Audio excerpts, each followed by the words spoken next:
কইছি যে স্টেরি করে ধুয়ে যাবো। এ বাবা কি এখন খারাপ লাগতেছে নাকি? না না, মিস কল দিছে, এখন তুমি ব্যাক করো গা, আমি চিনি না। আমার ভাইয়েরা, এবার মেয়েটা আমার কথা কি শুনতেছেন? এবার মেয়েটা বোরকা পরে যুবকের সামনে এসে বলতেছে, যুবক তুমি কই যাও? বলে আমি বাসায় যাচ্ছি। বলে কিসের, কোন কোথায় আসছিলেন? বলে এই সওদাগর আমাকে ডেকে আনছে তার মেয়েটাকে বিয়ে দেওয়ার জন্য। বলে কেন তুমি তার মেয়েটাকে বিয়ে করলে? না, মেয়েটা তো সুন্দর কন্যা, আল্লাহওয়ালা কন্যা, মেয়েটা তো 5 ওয়াক্ত নামাজ পড়ে, রাস্তা দিয়ে হাইটে গেলে এই মেয়েরা চেহারা বাদান কেউ কোনোদিন বাদান দেখে নাই। ও যুবক কেন চলে যাও? এবার যুবক বলতেছে, আমার যে আসল পরিচয়ের কথা যদি আমি সওদাগরের কাছে বলি, এই সওদাগর তার মেয়েকে আমার সাথে বিয়ে দেবে না, বরং উল্টো তা করবে, আমাকে জেলের মধ্যে ঢুকবে। কারণ তার রাষ্ট্রের মধ্যে আমি, তার দেশের মধ্যে, তার প্রদেশের মধ্যে আমি যত ক্ষতি করছি, যত অন্যায় করছি, হয়তো জেলে ঢুকবে, না হয় ফাঁসি দিয়ে জীবন থেকে আমার জীবন নিলে শেষ করে দিবে। আর যদি ফাঁসি দিয়ে যদি মেরে ফেলে, আমি যদি মরিয়া যাই, এই জমিনে আমি আর আল্লাহর জমিনে আমি বেশি ইবাদত করতে পারবো না। ওই জন্য মানুষ আপনার ইবাদত করবার সময় বলতে হবে, আল্লাহ বেশি বেশি করে হায়াত দাও, এই জমিনে যেন বেশি বেশি করে তোমার ইবাদত বন্দেগী করতে পারি। আমাদের দেশের অনেক মা বোনেরা একটা কথা বলে, আল্লাহ গ্রামের এত মানুষের চোখে দেখো, আমার কি চোখে দেখো না? না না, মা বোনের আপনার এই ধরনের কথা বলেন কেন? হ্যাঁ, এগুলি তো পাপ, এ বলা নিষেধ। বরং বলবেন আল্লাহ বেশি বেশি হায়াত দাও, বেশি বেশি করে তোমার জমিনে ইবাদত করো। সুবহানাল্লাহ, একটু জোরে বলো। একজনের প্যারালাইসিস স্বামী, মেয়েদের তো কাজ বাজে হলো সন্ধ্যের সময়, হাস করে পাক পাক, মুরগি করে ক্যাক ক্যাক, ছেলে কয় পায়খানা করবো, রুগীকে আমার কাছে আসো। মেয়েটা বিরক্ত হয়ে বলতেছে, আল্লাহ তোমার আসাইল কেন চোখে দেখে না? এই কয়ে মেয়েটা এশার নামাজ পড়ে শুয়ে পড়ছে। একটা কিছু কিছু গরু আছে, যতই গলাটা টাইট করে বাঁধা যায়, গলা দিয়ে রশি বের করে একটা ডেকসি আছে, ডেকের মধ্যে খোল বিশি বুঝে রয়েছে, ও মুখ দুগো দিয়ে খোল বুঝে খাইছে, সিংহে গেছে ঢুকে, ডেকটা মাথার উপরে উঠে ডক ডক, মানে বাড়ি দেয় সিংহে সিংহে বেড়ে ডক ডক ডক ডক করে ওঠে। গরু দেখে না, চোখে ঘরের মধ্যে ঢুকে পড়ছে। এদিকে ডিম লাইট জ্বলতেছে, চিন্তা করে কেড়ে গড় না বোলা, চিন্তা করে, ও আল্লাহ আমি না মাগরিবের সময় পৌঁছলাম, তোমার আজরাইল কি চোখে দেখা নেই? না, আজরাইল এসে বলছে। তখন মেয়েটা বলতেছে, বাবা আজরাইল মুখ দিয়ে যত ভাটর ফুটুরি করি, রুগী কিন্তু আমি না, রুগী হলো কাঠের উপরে। আজরাইল সামনে আসলে আর কেউ কোনোদিন কয় না আমাকে নিয়ে যাও। আমার ভাইরা, আমার মুসলমান ভাইরা, ভালো করে লক্ষ্য করে শোনো, ভালো করে লক্ষ্য করে শুনুন। এবার মেয়েটা বলতেছো, তুমি আমার কাছে বলো। বলে আমি যদি তোমার কাছে এই কথাটা বলি তাহলে আমার অসুবিধা হবে। বলে যুবক তুমি কি মৃত্যু দেখে ভয় পাও? বলে না, আমি মৃত্যু দেখে ভয় পাই না। তোমার ভিতরে যদি ঈমান থাকে, আর যদি মৃত্যু দেখে ভয় পাও তাহলে তুমি যাও না। আর যদি মৃত্যু দেখে ভয় যদি না পাও তাহলে তুমি আমার বাবার কাছে যাও। আমার যারা মৃত্যু দেখে ভয় পায় তারা জিহাদের ময়দানে যায় না, আর যারা মৃত্যু দেখে ভয় পায় না, গুলির সামনে বুক পেতে দিছে, জীবন দিয়ে দিব, কিন্তু আল্লাহর কোরআন জমিনে প্রতিষ্ঠিত করে ছাড়বো। চিল্লা পান ঠিক কিনে? এবার যুবকটা মেয়েটা সহ্য করে নিয়ে গেল। মেয়েটা বলতেছে, যুবক আমার কাছে বলো। বলে যুবতী আমি এক সময় চোর ছিলাম, এলাকায় চুরি করতে, কারণ আমি একজন শিক্ষিত ছেলে, আমি চাকরি বাকরি যখন পাই না তখন আমি কি করবো, আমি তো কামলাও বিক্রি করতে পারি না, এটা চোখে আমার লজ্জা লাগে। আমার মাথার মধ্যে কি যেন শয়তান ভর করেছিল, শয়তান আমাকে ধোঁকা দিয়েছিল, তুমি চুরি করো। আমি চুরি করতে করতে চুরি করেও তো আমার পোষায় না, যেই বাড়ি চুরি করতে যাই আমি তো এত চিনুই না। আমি গরিবের বাড়ি যা পাই, তালা ভেঙে পাই 5 টাকা, পাই 2 টাকা। কথা বুঝতেছেন না? ধনী কিসের? যখন ধীরে ধীরে পাই, আমার অভিজ্ঞ যখন হয়েছে, ওই দিন তোমার বাবার বাড়িতে এসে চুরি করবে। আমি তোমার বাবার বাড়ি আসছি, সিন্ধুকটা ভাঙছি, অনেক গহনা আছে, এটাও দেখছি, টাকাও দেখছি। আমি চিন্তা করছি এই টাকা গুনিয়ে আমি নিয়ে যাবো, গহনা গুনে নিয়ে যাবো। কিন্তু অন্য রুমে তোমার মা আর তোমার আব্বা কথা বলতেছে, এইটা আমার কানে গেছে। তোমার মা বলতেছে মেয়ে বড় হয়ে গেছে, বিয়ে দিতে হবে না। আর তোমার আব্বা বলছে বিয়ে দেবো, এমন ছেলের সাথে বিয়ে দিব। যেই ছেলেটা 5 ওয়াক্ত নামাজ পড়ে, মিথ্যা কথা বলে না, মসজিদে আগে যায় আর পিছনে বের হয়, কোরআন তেলাওয়াত করে। এই যুবক যদি গরিব হয় তার সাথে আমি বিয়ে দেব। ও গো যুবতী, আল্লাহর কসম করে বলছিলাম, আল্লাহর কসম করে বলতেছি, ওই দিন আমি প্রতিজ্ঞা করেছিলাম তোমার মতো মেয়েকে যদি বিয়ে করি তাহলে তোমার জামাই হব আমি, আর এই তোমার বাবার অর্থ সম্পত্তির মালিক হবে তুমি, আর তুমি যদি মালিক হও সম্পত্তি আমার হয়ে যাবে। এই লোভে আমি মসজিদে এসে নামাজ পড়ছি, আগে আগে 5 ওয়াক্ত নামাজ পড়ছি, কোরআন তেলাওয়াত করছি। আর কোরআন তেলাওয়াত করতে করতে কোরআনের অর্থ সহ আমি পড়ছি। কোরআনের মধ্যে আল্লাহ, আপনার জ্ঞানের কথা, কোরআনের মধ্যে আল্লাহ বলছে কিনা, আল্লামাল কোরআন খলাকাল ইনসানা আল্লামাহুল বায়ান।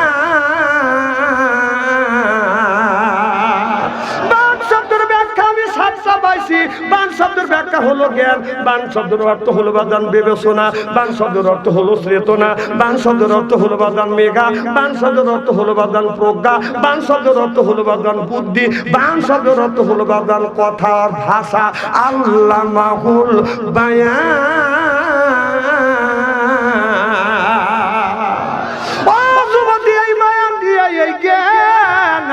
এই জ্ঞানটা দিয়েছে, এই জ্ঞানটা আমি খাটাইলাম, আমি চিন্তা করলাম আমি সেই কাজগুলি করতে রাস্তা না, কারণ মানুষের হক যদি নষ্ট করি কিয়ামতের ময়দানে আল্লাহ বলেছে বান্দা আমার হক নষ্ট করছে আমি আল্লাহ মাফ দিতে পারি, মাফ দিব।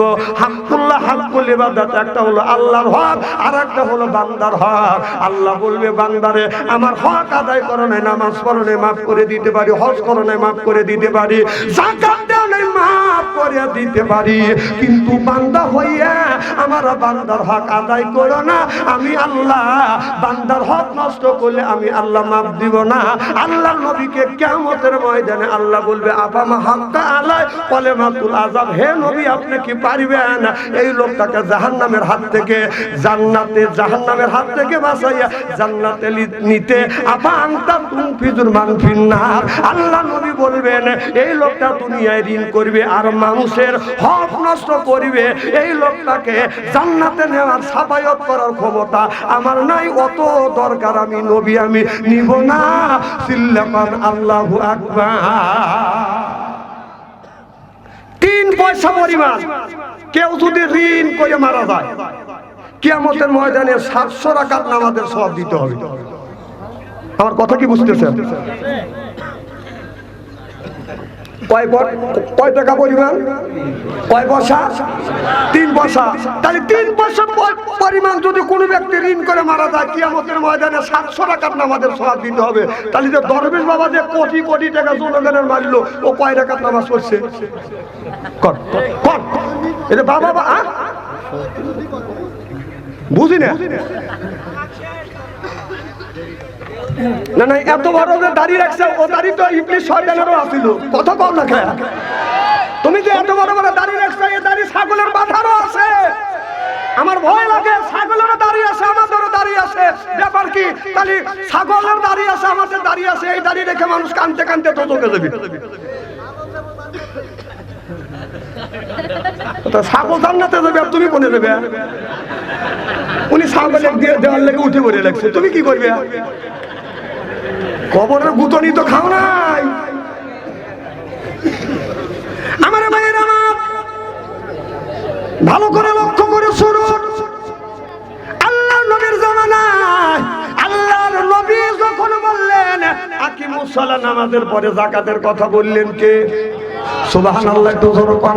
আকিমুস সালাহ, কত যাকাত আদায় করে। আল্লাহর নবী যখন যাকাতের ঘোষণা দিল, যখন আবু বকর সিদ্দিক রাদিয়াল্লাহু তাআলা আনহু কালেক্ট করতেছে, এমন সময় আল্লাহর নবী যাকাতের কথা যখন বলল, আল্লাহ বলছে যাকাত দিতে হবে, ওই জামানার মধ্যে একজন ইহুদি এসে বলতেছে আবু বকর তোমার আল্লাহ ফকির আর তোমার নবীও ফকির। যেই এই কথা ইহুদি যখন বলছে আবু বকর আর কলিজায় মানে না, নাই, চিন্তা করছে আল্লাহকে তুই ফকির বললি আর আমার নবীকেও তুমি ফকির বললে। এবার ইহুদি এই কথা বলার সাথে সাথে আবু বকর সহ্য করতে পারে নাই। আল্লাহর বান্দা আবু বকর বলতেছে আল্লাহ তোমাকে ফকির বলছে, আমি সহ্য করতে পারবো না। ওইভাবে বাদান হাতটা টান করিয়ে একটা থাপ্পড় মারছে, বাদান ইহুদি শীত হয়ে পড়ে গেছে, আর জ্ঞান নাই। সুবহানাল্লাহ, একটু জোরে বলুন। আবু বকর চিন্তা করছে, নিয়ত করছে দুইটা দেবো, ওই একটাতেই তো শেষ।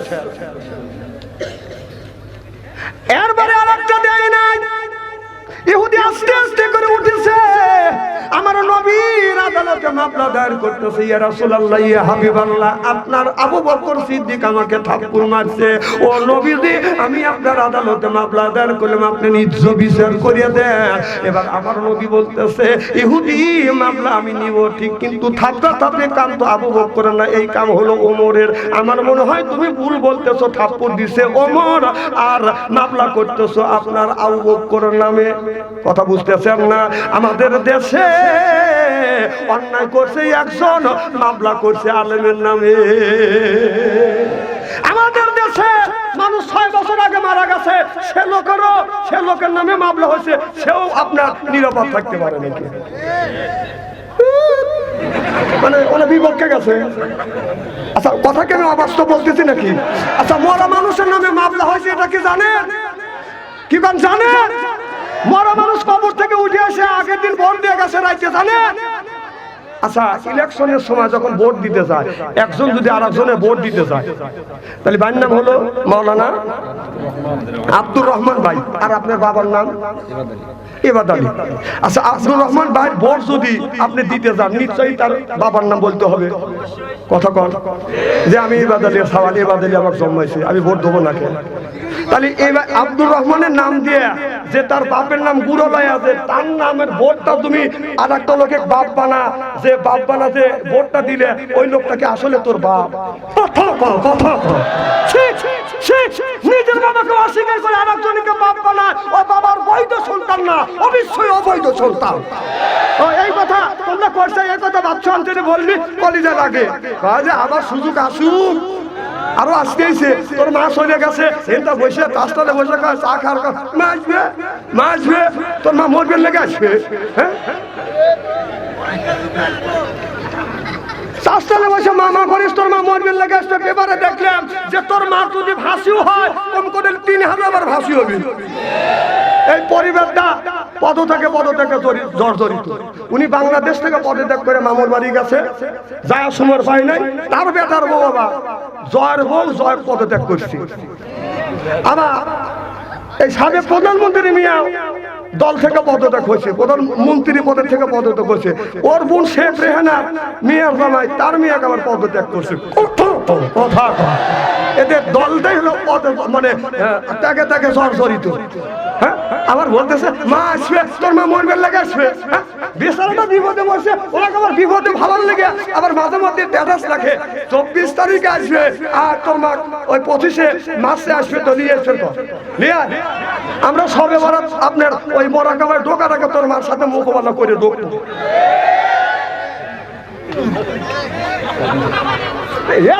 মানুষ কষ্ট পাগল হলে এই ধরনের স্ট্যাটাস রাখে। তাহলে বোঝা গেল ওই তুমি যাকে ভালোবাসো না, ওকে তুমি আরো বিপদে পড়ছে, আরো বিপদে ভালানোর জন্য তুমি স্ট্যাটাস লিখতেছো। কথা কোন দেশটা দেউলিয়া বানাইছে সাবেক প্রধানমন্ত্রী, দেশটা দেউলিয়া বানাইছে সাবেক প্রধানমন্ত্রী। সোনার দেশটা শোষণ করলো লুইটা পুইটা খাইয়া রে প্রধানমন্ত্রী। কোথায় রইলেন কামরুল ইসলাম, কোথায় কাদের কাকা, কই গেল সে ওই মহিলার শ্বেতাং শ্বেতাং কথা। ওই দলের মানুষকে বাসাইয়া দিল্লি করলে বাসাবে প্রধানমন্ত্রী। আজ গরু যখন বাচ্চা দেয়, একটু পরে খোল ভুষি দেয়, কথা কয় না রে। তখন ওই বাচ্চা রেখে যখন খোল ভুষি খাবে, বাচ্চা ধান খায়, ও খোল ভুষি দিয়ে বাচ্চার কাছে যায়। যাই সে বাচ্চার গাওয়ার চাটে যে ভয় পাইস না, আমি মা তোর আছি। হ্যাঁ, আর তোর মা তোকারে থুয়ে চলে গেল বাংলাদেশে, দিলে কান্তি যে মারবে মারবে। তোর মা তো আসে না হো হো করিয়া, কত বড় বাচ্চা থুয়ে তো হো হো করে আসে, আর তোর মা যায় মামুর বাড়িতে দুধ কলা খাচ্ছে। তোর মা আসতেছে মরবে লেগে আসবে।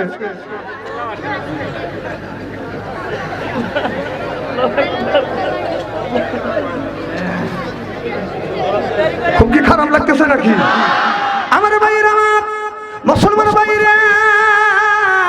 আল্লাহর হাবিবের বিয়ম্বরদের ভালো করে লক্ষ্য করে শুনুন। আল্লাহর নবী বললেন, এই কাজটা আপনি যার নামে লালিশ করতেছে, এই থাপড়া থাপড়ি কাজটা হলো হযরত ওমরের। এই থাপড়া থাপড়ি কাজ আপনার আবু বকর সিদ্দিক তো কোনদিন থাপড়া থাপড়ি করতে পারে না। বলো হুজুর, আমি আবু বকরকেও চিনি, আমি ওমরকেও চিনি। আমার নবীর নামে আমার নবী কি করলেন? কেসটা বাদন লিখলেন। আপনার হযরত আবু বকরের বাড়ি বাদান, আপনার কেসের বাদান, আপনার পরোয়ানা পাঠালেন। আপনার আগামী শনিবারে বাদান কেসের ডেট। শনিবারের দিন আবু বকর এসে বাদান হাজির হয়ে গেলেন। ইহুদি কাঠগড়ায় দাঁড়াইয়া আল্লাহর নবী বলতেছে, আবু বকর, এই লোকটা তোমার নামে মামলা দায়ের করছে। এই যে ইহুদিকে কি তুমি চেনো? বলে হ্যাঁ, আমি একে চিনি। ইহুদি বলতেছে, এবার আমার নবী বলে, ইহুদি তুমি কি একে চেনো? বলে হ্যাঁ, একে চিনি। কয় একে? কয় ইনি হচ্ছে আবু বকর সিদ্দিক। বলে হুজুর, এই লোকটা আমাকে থাপ্পড় মারছে। বলে কেন থাপ্পড় মারছে? এবার আবু বকর বলে, ইয়া রাসূলুল্লাহ, ইয়া হাবিবাল্লাহ, আমি আমার চোখের সামনে আল্লাহকে ফকির বলছে, আপনাকে ফকির বলছে। ও নবীজি, আপনি তো ভালো করে জানেন আল্লাহ আর আপনার বিরুদ্ধে কথা বললে আমি আবু বকর সহ্য করতে পারি না, মরতে রাজি, কিন্তু এই গুণী সহ্য করতে পারি না। আল্লাহকে ফকির বলছে বিদায় এই জন্য আল্লাহর নামে একটা মারছি, আপনাকে ফকির মা বলছে, আপনার নামে মারতে পারি না। হুজুর, আপনি আমাকে অনুমতি দেন, আপনার নামে একটা মারিয়ে নেই। সুবহানাল্লাহ, জোরে কর। আমার নবী বলতে আবু বকর, এখন আমি বুঝছি। এতক্ষণ ইহুদি বলছে, আমি জানি যে কাম থাপড়া থাপড়ি কাম আবু বকরের না, ওমরের। তাহলে তুমি যখন বলতেছো আবার মারবে আমার নামে, তাহলে তুমি এই কাম করলে কে? তুমি ঠান্ডা মানুষ, এই কাম কিভাবে করবে? বললো আল্লাহ। এই ইহুদি আল্লাহকে ফকির বলছে, আপনাকেও ফকির বলছে। আল্লাহু গানি ও আনতুম ফুকারা। আল্লাহ হলো বাগান ধনী, আমরা হলাম ফকির। আমরা কি? আরো জোরে, জোর হইল না। আমরা যদি ফকির হই, মহিলারা কি? আরো জোরে, জোর হলো না।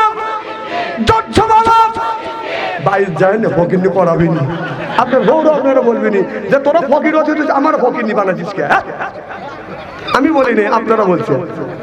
এবার আল্লাহ বলেছে, আল্লাহ হলো ধনী, আমরা সব মানুষ ফকির। আল্লাহ এই জন্য আল্লাহকে ইহুদি যখন ফকির বলছে, আমি সহ্য করতে পারি না, আল্লাহর নামে মারছি। ও নবীজি, এখন আপনার নামে মারা বাদ আছে, এবার আপনি নিজ বিচার করেন। আমার নবী বলে, ইহুদি তুই আমার নামে বদনাম করলি, তাতে আমার দুঃখ নাই। আল্লাহ তো তোদেরও আমাদেরও, যে আল্লাহ তোদেরও সেই আল্লাহ। আল্লাহ কেন তুই আপনার মিথ্যা কথা বলে আল্লাহকে কেন তুই ফকির বললি? ইহুদি বলতেছে, ইয়া রাসূলুল্লাহ, ইয়া হাবিবাল্লাহ, আমি কোনদিন আল্লাহকে ফকির বলি নাই। আর হযরত আবু বকর সিদ্দিক এমনি আমাকে মারছে। ইহুদি মিথ্যা কথা বললো। আল্লাহর নবী বলতেছে, আবু বকর তোমার কি সাক্ষী আছে?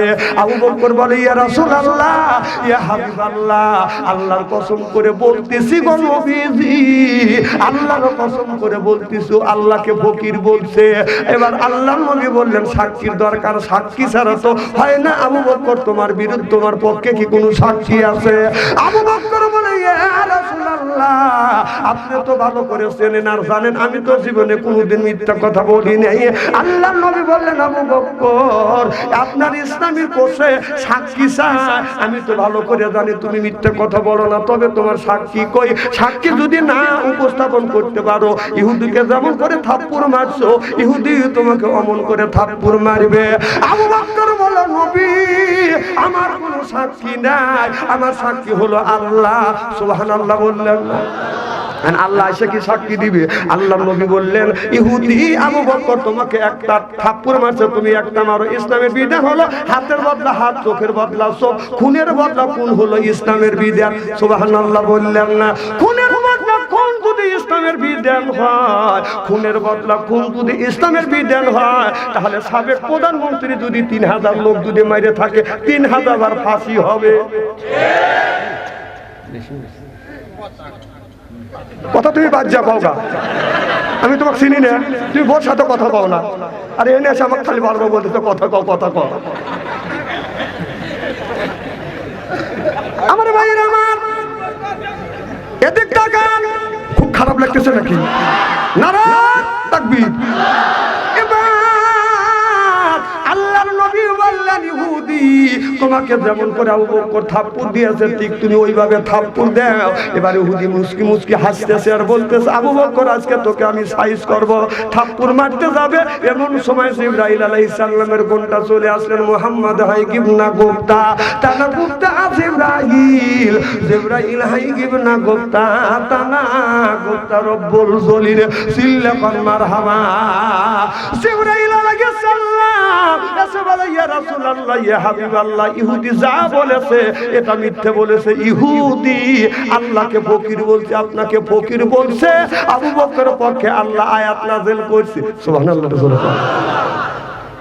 আল্লাহ আবু বকরের পক্ষে আয়াত নাযিল করেছে। আমার নবী বলে ইহুদি তুমি যে মিথ্যা কথা বলছো, আল্লাহ ফেরেশতা পাঠাইছে আমার কাছে, আপনি ফেরেশতা পাঠাইছে আমার কাছে, তুমি মিথ্যা কথা বলছো, আল্লাহকে ফকির বলছো।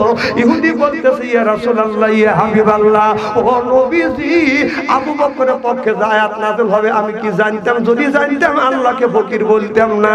ইহুদি বলে ইয়া রাসূলুল্লাহ ইয়া হাবিবাল্লাহ আল্লাহকে বিশ্বাস করি নাই, আপনাকেও মানি নাই, আজকের থেকে বিশ্বাস করলাম আল্লাহ এক আল্লাহ আছে। আমারে কলমা পড়াইয়া দেন লা ইলাহা ইল্লাল্লাহু মুহাম্মাদুর রাসূলুল্লাহ সাল্লাল্লাহু আলাইহি ওয়াসাল্লাম। নারায়ণ তাকবীর। আল্লাহর নবী যখন দিনের দাওয়াত দিয়া গভীর রজনীতে মা খাদিজাতুল কুবরার ঘরে দরজার পাশে আসিয়া রাতে 12টার পরে আমার নবী নক করছে, খাদিজা একটা ডাক দিছে, অমনি দরজা খুলে দিছে। সুবহানাল্লাহ। যখন নবী দরজা খুলে দিছে মা খাদিজার চোখের সাথে যখন চোখ লাগছে আমার নবী সালাম দিছে, আসসালামু আলাইকুম। আমার বিবি আমার সালাম নেন। আল্লাহর নবী বলে আছে নবীর 11টা বিবি ছিলেন, 11টা বিবির মধ্যে 10টা বিবির কাছে আল্লাহর নবী আগে আগে সালাম দিয়েছে, কিন্তু খাদিজার কাছে নবী কোনদিন আগে সালাম দিতে পারে নাই। সালাম দিবে এমন সময় খাদিজাতুল কুবরা আগে সালাম দিছে। সুবহানাল্লাহ। আমাদের বিবি কি সালাম দেয়? জোরে বলুন, জোরে বলুন। এত মানুষের মধ্যে নানা বলতেছেন, খবর আছে আজকে বাড়ি যাননি। আপনার বউ বলবেন যে আমি তো সালাম দেই অথবা না দেই, পাবলিকে ফাংশনে তুই বললি কে? সকালবেলা নাস্তা বন্ধ। আচ্ছা বৌমান সালাম দিলই না, আমরা কি বিবিদের সালাম দিই? জোরকন जैसे के देशे मेले राज के मेले रानी उनके बुहिते नी मेले खापसाते खापसानी रे खापसानी जरबान ठीक किने आज आखिरी मोनाजात करिया बाड़ीते जा बीबीके सालाम देबो बोले इंशाअल्लाह जोरे बोलेन इंशाअल्लाह आखिरी मोनाजात करे बाड़ीते जा बीबीके सालाम दिबेन আর বলবেন আসসালামু আলাইকুম ও আমার বিবি আমার সালাম নাও বিবি লাখে কাবুললে হাসবে আর বলবে দম করা জায়গা পাচ্ছে না না অজগবি সালাম দিলে হাসবে না কথা কয় না হাসবে না আমি আমার বিবিকে সালাম দেই তো আমার বড় ভাবি খালি লাখে কাবুললে হাসে তাই বললাম ভাবি তুমি হাসো কেন আমার তুই তোর বউক সালাম দিস তোর শরম করে না কোন বেবা কাম করি শরম করে না সালামের আমার কিছু না না না বিবির সাথে কোন কথাই হয় না না না সব কথা সব কাজ হয় আর সালাম দিলে তোমার শরম লাগে আজকে থেকে বাড়িতে বিবিকে সালাম দেবো বলে রিকশা আমার নবী বললেন খাদিজা গভীর রাত গভীর রজনীতে আমি তোমার ঘরে দরজার পাশে আসলাম রে খাদিজা একটা ডাকের বেশি দুইটা ডাক দিতে হয় নাই ও খাদিজা তুমি কি ঘুমাও না মা খাদিজাতুল কুবরা বলতেছে ইয়া রাসূলুল্লাহ ইয়া হাবিবাল্লাহ ও নবীজি আপনার আগে তিনটা স্বামী সংসার করছি এইরকম কোনোদিন হয় না নবী গো যতদিন ধরে আমি আপনার সাথে ঘর সংসার করতেছি আল্লাহ কসম করে বলতেছি আপনার আগে কোনোদিন বিছানায় একা একা ঘুমাতে যাই না চিল্লাপান আল্লাহু আকবার আমাদের ঘরে যে একটা একটা করে খাদিজা আছে এই যে দেখেন এখানে আইছেন, যা দেখবেন যে লুটে বুটে ঘুম পাড়তেছে, সব মনে এসে ফাঁকে গেছে না বাচ্চি। আর মা খাদিজাতুল কুবরা বলছে যতক্ষণ পর্যন্ত রাসূল না আসছে এতক্ষণ পর্যন্ত দরজার সাথে দাঁড়া দাঁড়া নবীর জন্য অপেক্ষা করছি। সুবহানাল্লাহ। একটু জোরে বলেন। আমার নবীর আল্লাহর দরবারে যা লোক করছে খাদিজা একটা ডাক দিছে, অমনি দরজা খুলে দিছে। আর আমাদের যে ঘরে ঘরে একটা খাদিজা আছে, উল্লাপাড়া বাজার থেকে আসিয়া আমাদের খাদিজার ঘরে দরজায় যদি নক করা যায়, খাদিজা খবর নাই, ও খাদিজা শব্দ নাই, ও খাদিজা রাগে না না একই একই। স্বামী ডাক দিবে, বউ ধন উত্তর নিবে, আপনার ঠান্টু আছে। সুবহানাল্লাহ। একটা জোরে কর। উনি ডাকলে কাউয়ার মতো। আমার নবী বললেন খাদিজা, হাত তুলে দান করে দেয় আর বলে খাদিজা আয় আমার বুকে আয়। মা খাদিজাতুল কুবরা দৌড়া আমার নবীর বুকের সাথে মাথা ঠাকাইয়া বলে ইয়া রাসূলুল্লাহ, ইয়া হাবিবাল্লাহ, আপনার সাথে যতদিন ধরে ঘর সংসার করতেছি গো নবীজি, আপনার প্রেমে পড়িয়া আমার সমাজমি তালা তালো কত সম্পদ যা কিছু ছিল সব আপনার কদমে কোরবান করে দিলাম। দেখে নবী মুআজ্জা ধন্য হলো বিবি খাদিজা, জীবন যৌবন করিলেন অর্পণ, মাল দৌলত যা ছিল নবী চরণে সুপিয়া দিল, বানাইল তাদের জীবনের আপন। আল্লাহ নবী গুণের নবী গো, আপনি নবী আমার জীবনের জীবন। তোরকন মারহাবা। আল্লাহর নবী অমনি মা খাদিজার চুল করে ধরলেন, চুল ধরিয়া নবী চুমা দিলেন। মা খাদিজাতুল কুবরা বলে ইয়া রাসূলুল্লাহ, ইয়া হাবিবাল্লাহ, আপনি আমার চুলে চুমন দিলেন। আমার নবী বললে খাদিজা আমি নবী আমার আদর্শ ভিত্তিক সুন্নত বিবির চুলে চুমন দেওয়া। আমার নবী বিবির চুল ধরে চুমা দিছে। আমরা কারা কারা বিবির চুল ধরে চুমা দিছি হাত তুলে দেখান তো দেখি। একটা লোক নাই কে? আহারে, নিজের বিবির চুলে আপনারা চুমন দিতে পারেন নাই? হ্যাঁ, ও চুমন তো দেওয়া দূরের কথা, মুস্তা চুল ধইয়া চিৎ করে বাইরে ফেলে বক্সন দিবে পারবে। হ্যাঁ, বউ মারে, বউ মারে, বউ মারা হারাম। কেন বউ মারবে? মা বোনের আজ আছে না? মা বোনের আজকের শুনে বলবে না হারে এত সুন্দর সুন্দর বলবি কোনে আছে। এই হুজুরিও দরকার, হুজুর ভালো করে সাইজ করে। না না না, বউ মারা হারাম। মারবি কোথায়? ওকে মারার জায়গা আছে, সব জায়গা আদর করার জায়গা। বউ কেন মারে? মা বোনের এই হুজুরি দরকার। আমার ভাইয়েরা, আমার আল্লাহ নবী বলেছে ও মানুষেরা তোমরা শোনো, নবী বলেছে এই হাত দিয়ে যারা বউ মারবে তাদের হাতের মোনাজাত দান খয়রাত আল্লাহর দরবারে কোনোদিন কবুল হবে না, হইতে পারে না। যারা বউ মারছে কে বড় বড় চোখ করছে কে? বউ মারার তা বউ মারা হারাম। যারা বউ মারবে এই হাত দিয়ে তাদের হাতের মোনাজাত দান খয়রাত আল্লাহর দরবারে কবুল হবে না, হইতে পারে। এই অধ্যায় করছে এক মহিলা চিঠি লিখছে যে হুজুর আপনি বললেন বউ মারা হারাম, আমার স্বামী তো কথা শোনার আগেই তো মারছে, তাহলে আমার কি অবস্থা? হ্যাঁ, আমি বললাম আল্লাহ নবী বলেছে নারী রে, তোমার স্বামী যদি তোমাকে মারিয়া থাকে গো মা, ওই জায়গাটা চিহ্ন করে রাখো। স্বামীর হাতের ছোঁয়া তোমার শরীরে যেই জায়গা লাগছে দোজখের আগুনে কোনোদিন ওই জায়গা পুড়িবে না। স্বামী চিন্তা করতেছে, তাহলে বিবি চিন্তা করতে স্বামীর কি রহমতের হাত, কি বরকতের হাত, সুদ খাওয়া হাত, ঘুষ খাওয়া হাত, বিড়ি খাওয়া হাত। বিড়ি যারা খায় তাদের হাত দিয়ে গন্ধ, মুখ দিয়ে গন্ধ, দাড়ি দিয়ে গন্ধ, জামা দিয়ে গন্ধ, চাদর দিয়ে গন্ধ, লেবে দিয়ে গন্ধ, বালিশ দিয়ে গন্ধ। আমার হয় সন্দেহ ওর বউ তাকে কেমনে রে আল্লাহ রে, জরকান ঠিক কিনে। টাটকা বিড়ি খায়া বোর মুখের কাছে যখন মুখলে বউ খালি মুখ গুলো। স্বামী কয় বিবি আমি তোমার মুখের কাছে মুখলে তুমি মুখ গুলো। বউ কয় শরম করে, লজ্জা করে, এই মাত্র তুমি টাটকা বিড়ি খায়া আমার মুখের সাথে মুখ লাগাইছো, তোর পাশার সাথে তোর মুখের গন্ধ বেশি। না না, বিড়ি খায়া বোর মুখের কাছে যা মুখলে ব্রাশ করতে পারো না। না না, আবার এই কথা শুনে কেউ ভাবতেছে আমাকে ভাবছো আনসারি বিড়ির বিপক্ষে ফতুয়া দিবে, বিড়ি খাওয়া হারাম। না না, আমি হারাম বলবো কে? কেউ যদি হারাম বলে আমি বলবো বিড়ি খাওয়া হারাম না, বিড়ি খাওয়া আরাম 1 কোটি বার জায়েজ। বিড়ি খাওয়া 1 কোটি বার জায়েজ, কিন্তু খাওয়ার একটা লিমিটেড আছে, জায়গা আছে। বিড়ি খাবেন সেটা হলো টয়লেটের মধ্যে। সি সি সি, এইটা খাদ্য মনে করে যদি খান ওইটা টয়লেটে খায়। যদি বলে হুজুর আপনি কিভাবে দেখছেন, রমজান মাস জোহরের আজান দিচ্ছেন, নামাজ পড়তে যাবো, আমি ইস্তেঞ্জা করিয়েছি, এন্ড টয়লেটের কাছে যা দিয়ে যে দুমা গোলা বের হচ্ছে, তুমি আগুন ধরলো নাকি, দরজা বলতো মইল নাকি পুড়ে টুড়ে। আমি এরকম করে নক করলাম, উনি সিঙ্গেল দিচ্ছে, তাহলে বোঝা গেল মাল ওখান থেকে উৎপত্তি হচ্ছে। না না, বিড়ি মানুষের টয়লেটে খায়। এই বছর দেখলাম এক বুড়ো টয়লেট থেকে বের হচ্ছে, মুখ করতেছে, পান খাচ্ছে। কম চাচা কি করো? পান খাচ্ছি। কম কই গেছিলে? কয় টয়লেট। কম টয়লেটে যা পান খেলে? হ্যাঁ পান খেলে টয়লেট করলাম। এই মুহূর্তে পান খাওয়ার, এর মধ্যে ডেলিভারি করে। পান হালাল জিনিস, তুমি টয়লেটের মধ্যে খায়? না না, পান যদি টয়লেটের মধ্যে পান খাওয়ার টয়লেট করো, এটা যদি হালাল মনে করে খাও, তাহলে একটু গু তুলে চুল মনে করে খাও।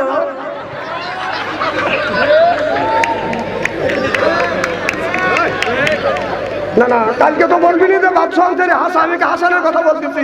আমি বলি যে মেরাক মারতেছি হাসানকে। আমি কোরআন হাদিসটা বাস্তবের সাথে মিল করে বলতেছি। আপনি পান খান, আমার দুঃখ নাই, টয়লেটের মধ্যে পান খান, তুই গু খা। আবার কত আবার গুল এনে বড় কি ওই যে গুল নেওয়ার চাইতে তোমার ছেলেরা যে বড়ি বড়ি ট্যাবলেটের মতো পায়খানা করে না, ওইটি এনে লিও, পায়খানা ভালো হইল। মানুষ দেখছি এইরকম রুচিবত মানুষ দেখি রেখে তোর রুচি একবারে শেষ করে ফেলছি, পায়খানার মধ্যে হইতে খা। খারাপ লাগতেছে নাকি? না রে, আমার ভাইয়ের আমার অধিক যেতে চাই না। আখিরে মোনাজাত করে তার মন মানুষতা কি আপনাদের আছে? কার কার আছে হাত তুলে দেখেন। না রে তাকবীর, নারায়ে তাকবীর, আল কোরআনের আলো, নারায়ে তাকবীর। আমার ভাইয়ের আমার, আল্লাহ কোরআন কারীমের মধ্যে বলতেছে, কদ রব্বুকা, হে বান্দা আমার দাসত্ব করো, আল্লাহ তাবুদু, আমার গোলামি করো, ইল্লাইয়াহু, আমার বন্দেগী করো, ওয়াবিল ওয়ালিদাইনি ইহসানা। আল্লাহ বলে বান্দা আমার দাসত্ব, আমার গোলামি করবার পরে তোমরা তোমার নিজ নিজ পিতা মাতার খেদমত করো। আজকে মা হইছে বুড়ি, গান গাইতে আমার বুড়ি, বাবা হলো বুড়া, পিঠের উপর দৌড়ে দৌড়ে বুড়ো, শ্বশুর হচ্ছে আব্বা জান, শাশুড়ি হচ্ছে আম্মা জান, বিয়ে করছে বিয়েরা জান, ওরাই সব জানের জান, পরাণের পরাণ জোর কর ঠিক কিনে। আজ মার কথা লাগে না ভালো, শাশুড়ির কথা মিষ্টি, বাবার কথা নিমতিতে, শ্বশুরের কথা চিনি, বাবার কথা নিমতিতে, শ্বশুরের কথা চিনি। মায়ের পায়ে হাত রেখে যদি সুমা খা, আল্লাহ কিসমত পাল্টাইয়া দিবে। সুবহানাল্লাহ। তো দরকার আজকে যুবকেরা মা বাবার পায়ে হাত রেখে বাদান সুমা খায় না, শ্বশুর বাড়ি যায় বাদান খামচা খামচি করে। নেকি আসে কোথায় আর নেকি খোঁজে কোথায়, নেকি রইছে কোথায় আর নেকি তালাশ করে কোথায়? কথা কর। মা বাবার পায়ে হাত থেকে সুমা খেলে কিসমত পরিবর্তন হয়। সুবহানাল্লাহ। তো দরকার মা বাবার শ্বশুর শাশুড়ি যদি এক করিয়া একজনের পক্ষে যদি বাদান দোয়া করে, আর আমার ভাইজানের আব্বা অথবা ভাইজানের মা যদি খালি যদি আল্লাহর কাছে বলে, আল্লাহ আমার সন্তানকে দেখি বলাও শেষ, আল্লাহর আরশে আজিমে পৌঁছাও শেষ, তাহলে কোন জ্ঞানে কোন বিবেকে মাকে রাখা শ্বশুর শাশুড়ির জন্য পাগল হওয়া দাও?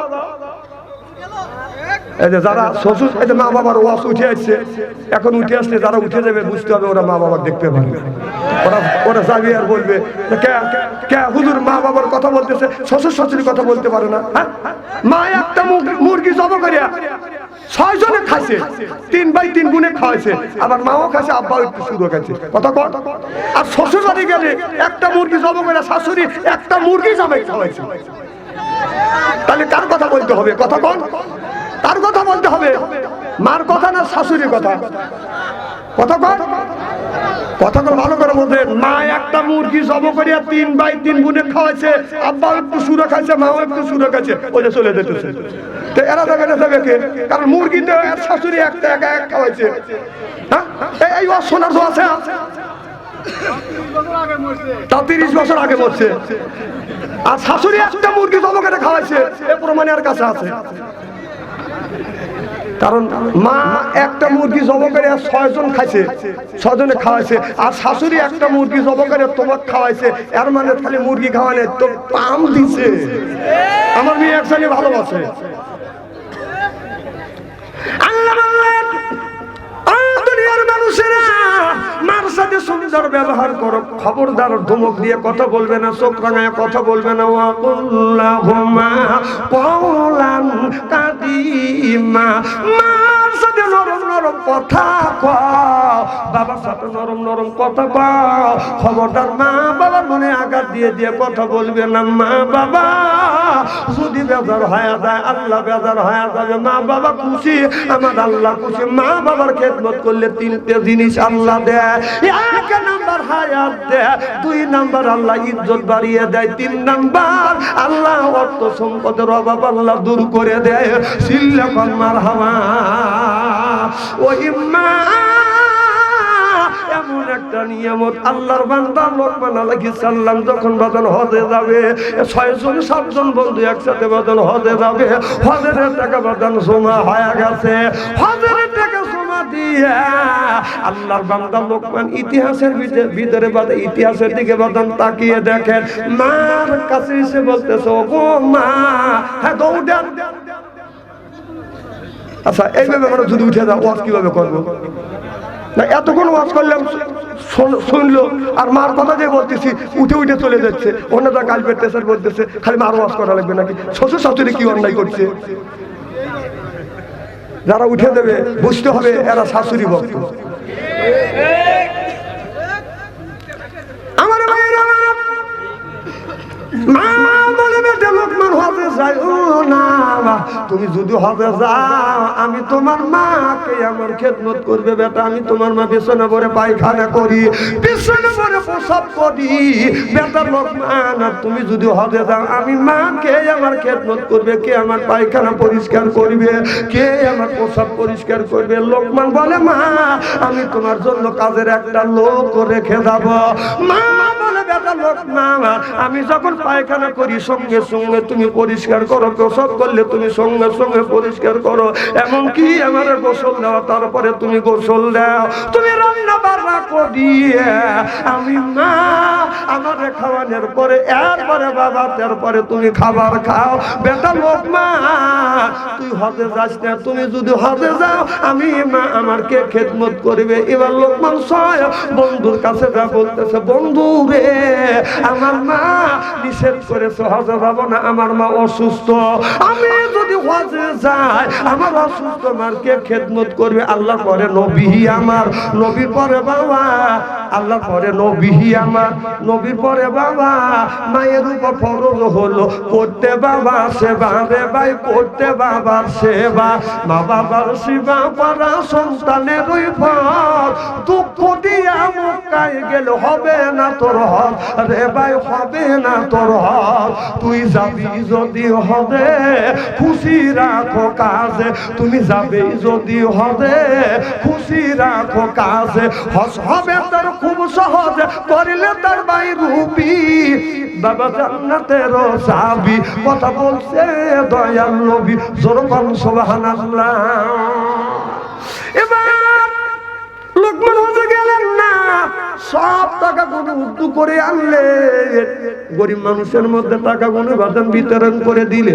6 বন্ধু বাদান হজে চলে গেলেন। 6 বন্ধু বাদান যখন হজ করতেছে, লোকমান মার খেদমত করতেছে, মা বিছানা পরে পায়খানা করে, লোকমান পরিষ্কার করে, প্রসাব করে, পরিষ্কার করে, মারে গোসল দেওয়ার আল্লাহর বান্দা লোকমান বাদান গোসল দেওয়ার পরে মাকে খানা পিনা খাওয়ানোর পর বিছানায় যখন মাকে লেপ দিয়ে তোষক দিয়া যখন ঢেকে রাখে, রাত 12টার পরে আল্লাহর বান্দা লোকমান ওযু দিয়া তাহাজ্জুদ নামাজ পড়িয়া আল্লাহর কাছে সিজদা দিয়ে বলে, মাওলা আমি হজে যাব কিন্তু আমার হজে যাওয়া হলো না, আমার মা অসুস্থতার কারণে।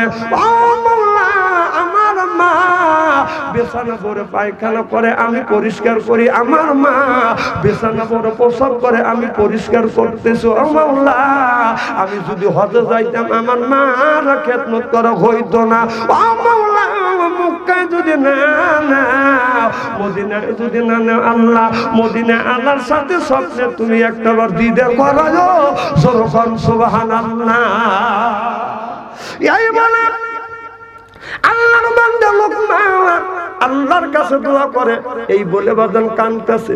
এমন সময় হযরত লোকমানের মা লোকমানের হাতের সাথে হাত উত্তোলন করিয়া বলে, মাওলা আমি মা আমার কারণে আমি বিছানে পড়ে পেশাব করে পায়খানা করি, এই জন্যে আমার খেদমত করার জন্য আমার বেটা লোকমান হজে যাইতে পারে নাই। ও মাওলা, তামাম পৃথিবীর মানুষ মক্কায় যায়, মদিনায় যায় বিশ্ব নবীর রওজা জিয়ারত করবার জন্য। ও মাওলা, তুমি কি পারো না আমার বিশ্ব নবীর সাথে আমার বেটা লোকমানকে স্বপ্নে দিদার করাইতে? জোরে জোরে কোন সুবহানাল্লাহ। আল্লাহর পরে নবী আমার, নবীর পরে বাবা, আল্লাহর পরে নবী আমার, নবীর পরে বাবা। মায়ের উপর ফরজ হলো করতে বাবার সেবা রে ভাই, করতে বাবার সেবা। মা বাবার সেবা করে সন্তানের উপর, দুঃখ দিয়া মক্কায় গেলে হবে না তোর হজ রে ভাই, হবে না তোর হজ। তুই যাবি যদি হজে খুশি রাখো কাজে, তুই যাবি যদি হজে খুশি রাখো কাজে। হজ হবে তোর খুব সহজ করিলে তার ভাই রূপী বাবা জান্নাতের চাবি। কথা বলছে দয়াল নবী, সুবহানাল্লাহ। নবী বললেন মায়ের কাছে জান্নাত, বাবার কাছে জান্নাত। আর জান্নাত পাইতে যদি চাও তোমার মা বাবার খেদমত করো, মা বাবার খেদমতের মধ্যে বাদান জান্নাত পাওয়া যায়। এবার মা যখন দোয়া করছে, 6 বন্ধু বাদান হজে গেছে, খানায় কাবা তপ করতেছে, এবং সময় 6 বন্ধুর মধ্যে একটা বন্ধু লক্ষ্য করে দেখে আল্লাহর বান্দা লোকমান 6 বন্ধুর আগে আগে বাদান খানায় কাবা তপ করতেছে। এক বন্ধু বলে, বন্ধু তাকিয়ে দেখ লোকমান হজে আসবে না। আবার কেন একা একা হজে আসলো? 6 বন্ধু 12টা চোখ দিয়ে দেখিয়া বলতেছে, চলো আমরা 6 জন একসাথে যাব, লোকমানকে ধরবো, তপ অবস্থা লোকমানকে অপমান করব, আর বলবো, বন্ধু লোকমান আমরা কি অপরাধ করছি, আমাদের সাথে কেন হজে আসলাম না, কেন তুমি একা একা হজে আসলে? 6 বন্ধু লোকমানকে ধরতে যায়, আল্লাহ বান্দা লোকমানকে ধরতে পারে না। লোকমান সঙ্গে সঙ্গে হাওয়া হয়ে যায়, গায়েব হয়ে যায়। 6 বন্ধু হজ করে আসিয়া লোকমানের সাথে দেখা করতে এসে দেখে মা বসে ঘুমে আছে, আর লোকমান মার পাশে বসে বসে কোরআন তেলাওয়াত করতেছে। হযরত লোকমানের 6 বন্ধু এসে ইশারা করলেন, বন্ধু কোরআন পড়া বন্ধ দাও। অমনি কোরআন পড়া বাদান বন্ধ দিলেন। বন্ধুরা সালাম দিলেন, আসসালামু আলাইকুম, আমার সালাম নেন। লোকমান ওয়া আলাইকুম আসসালাম, সালামের উত্তর নিয়ে বলে, বন্ধু তুমি হজে যাবে। 7 বন্ধু একসাথে হজে যাব, তুমি হজে গেলে না, তোমার মা অসুস্থ, এই অজুহাত দিয়া টাকা গুলো উদ্দু করে আনলা, আমাদের সাথে তুমি হজে গেলে না, একা একা কেন তুমি হজে গেলে? আমরা কি অন্যায় করছি, অপমান, আমরা কি অন্যায় করছি, অপরাধ করছি, আমাদের সাথে কেন তুমি হজে গেলে না? লোকমান চোখের পানি ফেলে দিয়ে কান্দে, বন্ধু রে আল্লাহর কসম করে বলতেছি আমি লোকমান হজে যাই নাই, আমি হজে যাই নাই। 6 বন্ধু বলে, বন্ধু লোকমান মিথ্যা কথা বলো না, আমরা 6 জন 12টা চোখ দিয়ে দেখছি। যেরকম সুবহানাল্লাহ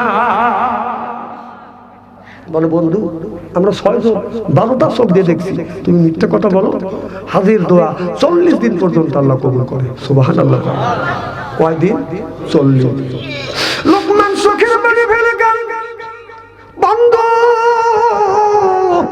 বিশ্বাস যদি না হয় আমার অসুস্থ মা, আমার বৃদ্ধ মার কাছে তুমি জিজ্ঞাসা করে দেখো। এক বন্ধু দেওয়া বলে, বন্ধু লোকমান মাকে বলো, ও মা আপনার বেটা লোকমান কি হজে গেছে? মা চোখের পানি ফেলে দিয়ে কান্দে, বাবা আমি জোরে কথা বলতে পারি না, তোমাদের কান আমার মুখের সাথে লাগিয়ে দাও।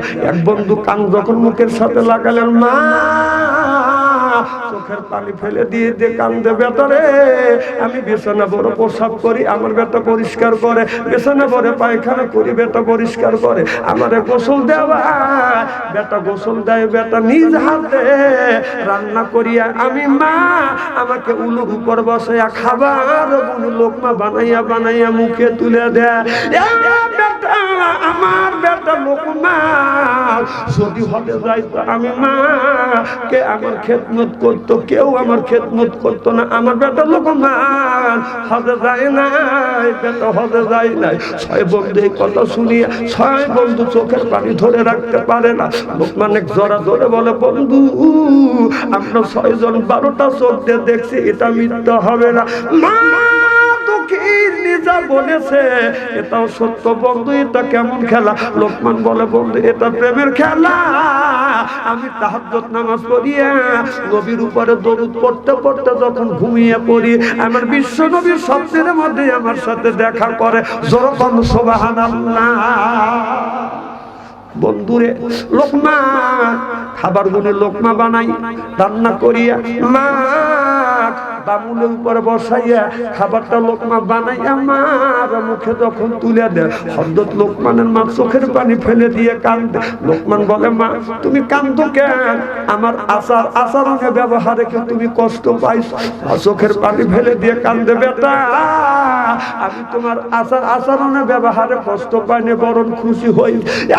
বেটা লোকমান যখন তুমি ছোট্ট ছিলে আমি তোমার মা তোমাকে কোলে করে রাখছি, আর খাবার গুনি ভাত মার বানাইয়া সেটকে সেটকে তোমার মুখে তুলে দিস। এখন আমি মা বুদ্ধ হয়ে গেছি, আর একা একা খাবার খাইতে পারি না, তুমি আমার মুখে খাবার তুলে তুলে দিচ্ছ। বেটা এই জন্যে আমি মা কান্দি। যখন তুমি দুধ খেয়েছো, দাঁত ছিল না মুখে, নিজে না খাইয়া আমি খাওয়াইছি তোমারে, বেটা খাওয়াইছি তোমারে। উঠতে ফিরতে মায়ে তোমায় করলো, তোমায় বড় বড় হয় তুমি যদি ওই মায়ের সারো রে ভাই, ওই বাবারে সারো। আল্লাহ তো ছাড়বেন না তোমায় রোজ হাসরের দিন, সত্য দিয়া দিতে হবে মায়ের দুধের ঋণ রে ভাই। বাবা না যত ঋণ, বাবা না করিলে ক্ষমা আল্লাহ তো করবেন না ক্ষমা, নবী তো করবেন না ক্ষমা। রোজ হাসরের দিন সত্য দিয়া দিতে হবে মায়ের দুধের ঋণ রে ভাই, বাবার যত ঋণ। জোরে বলো সুবহানাল্লাহ। জান্নাত সেই কিন্তু মার ব্যথা বলতে, বাবা যার মারা গেছে সেই কিন্তু বাবার ব্যথা। আমার মা এই জমিতে 112 বছর পর্যন্ত বেঁচেছিল, আমার বাবা 97 বছর পর্যন্ত বাদাম বেঁচেছিল। একটা বাস্তব কথা বলবো, বাবা আমি যখন মাহফিলে গেছি আমার মার কাছে বসছি, বাবার পায়ে হাত দিছি, মার পায়ে হাত দিয়ে সুমা দিয়ে বলছি, ও মা আমি মাহফিলে যাবো। মা বলছে, বেটা কোথায় যাবে? আমি অমুক জায়গা যাবো। মা বলছে, বেটা কয়টায় আসবে? আমি বলছি, ও মা আমি রাত 12টার সময় আসবো। 12টা বাজার আগে আগে 11টা বাজলে অমনি আমার মা আমার বাবারে বলছে, যাও আমার বেটা বাচ্চু আসবে, যাও আমার বেটাকে আগা নিয়ে আসো, বেটা ভয় পাবে। আমার বাবা আজ থেকে বাজার 25 বছর 30 বছর আগেকার ঘটনা। তখন তো বাজান আমি মাইকো নিয়ে যাই না, হাইটে হাইটে গেছি। তখন তো বাজান তখন শীতের পোশাক ছিল না। আমার বাবা আমার আগাতে যাইয়া রাস্তার মোড়ে বাবা দাঁড়াইছে, দাদা চিন্তা করছে যদি এই রাস্তা দিয়ে আগা যায়, বেটা যদি অপর রাস্তা দিয়ে আসে তাহলে বেটার সাথে তো দেখা হবে না। ও বাবা 12টা বাজছে আমি আসি, একটা যখন বেজেছে তাও আসি নাই, 2টা যখন বেজছে আমি তখন আস্তে আস্তে আসছি। 3 রাস্তার মোড়ে এসে দেখি আমার বিন্দু বাবা কোনো কুয়াশার মধ্যে বাদাম থর থর করে কাঁদতেছে, 97 বছর বয়স। আসি আমি আমার বাবার সালাম দিছি, বাবা আপনি কখন থেকে দাঁড়ান? বাবা বলে, বেটা রে যখন 11টা বেজেছে তোমার মা বলছে দাও, বেটা ভয় পাবে। তুমি ভয় পাবে বলে আমি 3 রাস্তার মোড়ে রাত 11টা থেকে রাত 2টা পর্যন্ত দাঁড়া। যা দেখি বাবা সত্তর তত্তর করে কাঁদতেছে। বাবাকে বলছে, আমার জন্য তুই এত কষ্ট করছ। বাবা বলে, বেটা রে, এটা কষ্ট না বেটা, এটা কষ্ট না। বাবা যখন ছিল 3 বছর বলে আমার জন্য অপেক্ষা করে, এখনো বাবা নাই। আর কেউ 3 বছর পরে আমার জন্য অপেক্ষা করে না।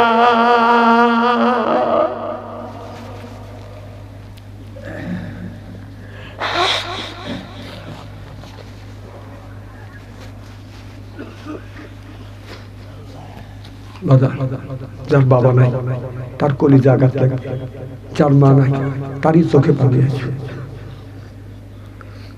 আমার ভাইরা, মা এমন নিয়ামত দুনিয়া, এখন কোন সন্তান নাই, মার কথা মনে হইলে চোখে পানি আসে না, বাবার কথা মনে হইলে কলিজা আঘাত লাগে। আমি বাড়িতে আসছি, এসে দেখি আমার বৃদ্ধ মা এখন পর্যন্ত বাজান ঘুমায় নাই। ও বাজান, আমার বাবার মৃত্যুর পরে আমার মা দীর্ঘদিন বাজান বেঁচে ছিল। আমি যখন মাহফিলে গেছি রাত 2টা 3টার সময় বাজান বাসায় আসছি, আসিয়া বিবির ঘরে দরজায় হাত দিছি, দরজা শক্ত। মার ঘরে দরজা, ছেলের ঘরে দরজা হাত দিছি, দরজা শক্ত। মা 112 বছর বয়স, দরজায় হাত দিছি, দরজা খুলে যা দেখি আমার বৃদ্ধ মা এখন পর্যন্ত বাজান ঘুমায় না। মানে বলছে, মা বাড়ির সব মানুষ ঘুমায়, তুমি কেন ঘুমাও না? মা বলে, বেটা রে, আমি মা আমার চোখে ঘুম আসে না যতক্ষণ পর্যন্ত তুমি বাসায় না আসো, এতক্ষণ পর্যন্ত আমি তোমার মা বাজান ঘুমাই নাই। আমার মা অমনি আমার হাত ধরছে, হাত ঠান্ডা, কপালে হাত দিছে, কপাল ঠান্ডা, পায়ে হাত দিছে, পা ঠান্ডা। আমার বৃদ্ধ মা 112 বছর বয়স, অমনি সরিষার তেল নিয়ে গরম করিয়া আমার সর্ব শরীরে বাজান মালিশ করছে। এখন যদি হাত পাকা হয়, কেউ সরিষার তেল গরম করিয়া শরীরে মালিশ করে না। মৃত্যুর আগে এক মুঠো ভাত, মৃত্যুর আগে এক মুঠো ভাত দাও নাই মা বাবার মুখে। মরে গেলে দাবাত করে খাওয়াও পাড়ার মানুষকে। মরে গেলে দাবাত করে খাওয়াও পাড়ার মানুষকে। মৃত্যুর আগে এক মুঠো ভাত, মৃত্যুর আগে এক মুঠো ভাত দাও নাই মা বাবার মুখে। মরে গেলে দাবাত করে খাওয়াও পাড়ার মানুষকে। মরে গেলে দাবাত করে খাওয়াও পাড়ার মানুষকে। লক্ষ লক্ষ টাকা তুমি ব্যাংকে রাখো জমা, বাড়ি বাড়ির বাচ্চা খায় তোমার মা বাবার, যুবক তোমার মা বাবা। লক্ষ লক্ষ টাকা তুমি ব্যাংকে রাখছো জমা, বাড়ি বাড়ি বাচ্চা খায় তোমার মা বাবার, যুবক তোমার মা বাবা। তোমার বইয়ের গলায় স্বর্ণের মালা, তোমার বইয়ের গলায় স্বর্ণের মালা, দিন কাটে অনেক সুখে। মরে গেলে দাবাত করে খাওয়াও পাড়ার মানুষকে। মরে গেলে দাবাত করে খাওয়াও পাড়ার মানুষকে। মরার আগে এক মুঠো ভাত দাও নাই মা বাবার মুখে। মরে গেলে দাবাত করে খাওয়াও পাড়ার মানুষকে। মা বাবার টাকা দিয়া করছো দালান কোঠা, মা বাবা চাইলে কিছু কলজায় লাগে ব্যথা, তোমার কলজায় লাগে ব্যথা। তোমার শাশুড়ি খায় পোলা কোরমা, তোমার শাশুড়ি খায় পোলা কোরমা, দিন কাটে অনেক সুখে। মরে গেলে দাবাত করে খাওয়া পাড়ার মানুষকে। মরে গেলে দাবাত করে খাওয়া পাড়ার মানুষকে। মরার আগে এক মুঠা ভাত, মৃত্যুর আগে এক মুঠা ভাত দাও নাই মা বাবার মুখে। মরে গেলে দাবাত করে খাওয়া পাড়ার মানুষকে। এ যুবক মা মারা গেছে লোক খাওয়ালে, বাবা মারা গেছে লোক খাওয়ালে, এই টাইম মা বাবার হক আদায় হয় না। কোন ব্যক্তি যদি মা বাবার জন্য যদি দান করে, এখন মা বাবা মারা গেছে, কেউ যদি এখন দান করে মা বাবার কবরের গোনাহ আল্লাহ এখন মাফ করে দিবে। এ কথা আমি বলি না, কথা বলেছে মুহাম্মাদুর রাসূলুল্লাহ।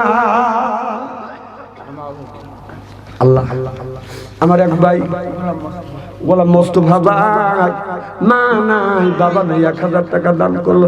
আল্লাহ এই দানটা তুমি কবুল করো, মা বাবার কবরের গোনাহ